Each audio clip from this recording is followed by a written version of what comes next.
Bagong simula. Kwento ng isang ina. Sa gitna ng malawak na palayan, maririnig ang hampas ng hangin at luskos ng mga dahon. Doon, mag-ina ang sabay na nakikibaka sa araw-araw na hamon ng buhay. Bawat hakbang sa putik ay patunay ng kanilang tiyaga. Ang ina matatag sa kabila ng pagod, ang anak tahimik na sumusunod, puno ng pag-asa.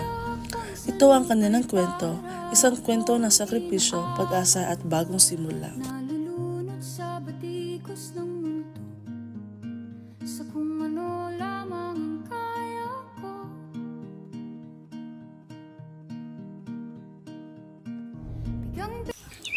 Mula umaga hanggang dapit hapon, hindi humihinto ang kanilang mga kamay sa paggawa sa ilalim ng matinding araw.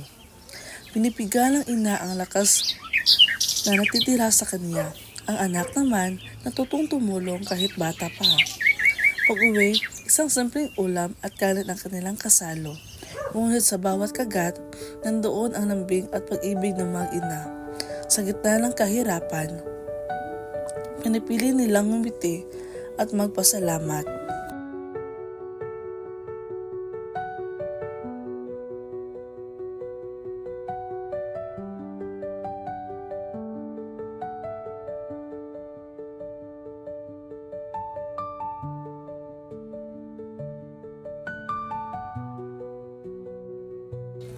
Sa mga gabing tahimik, madalas magdasal ang ina. Ang kanyang hiling hindi kayamanan, kundi pagkakataon, mangarap niyang magkaroon ng maliit na hanap buhay, upang di na kailangan pang lumubog araw-araw sa putikan. Ang anak, nangangarap din makapag-aral, makaalis sa hirap, at may pagmalaki ang inang itinaya ang lahat para sa kanya.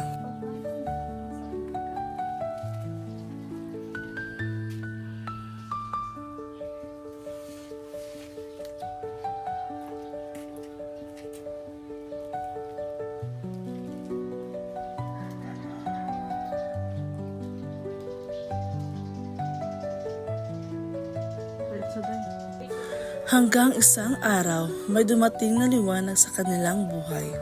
Isang kooperatiba ang nag-alok ng tulong sa mga katulad nila. Sa una, hindi makapaniwala ang ina. Totoo ba ito? Ngunit sa unang pagkakataon, may nagtiwala sa kanya. Binigyan siya ng mga pagkakataong mamahala. Ang maliit na sari-sari store, isang munting tindahan, ngunit napakalaking biyaya. Mula sa pawis at putik ng palayan, ngayon hawak niya ang mga produktong ibinibenta. Sa bawat barya na tinatanggap, nararamdaman niya ang dignidad ng sariling hanap buhay.